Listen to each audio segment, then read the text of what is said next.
Electronic चलते हैं। अच्छा ये मशीन से चलता है, बिजली से। हाँ, केरोसिन चलता है इसमें।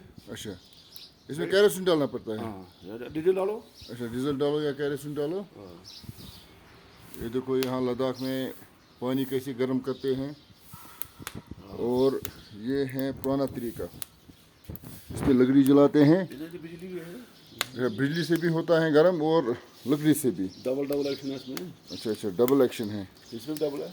इसमें भी डबल है और उसमें भी डबल है। पानी कितना गर्म होता है इससे? हम ज़्यादा रखते नहीं, 55 रखते हैं ज़्यादा। अच्छा 55। हाँ, फिर ये पूरे बिल्डिंग को जाता है, इसमें भी आ रहा है, इसमें भी आ रहा है, सारा चलता है। सर्दियों में भी। ज़्यादा कोट खुला चलता रहता है।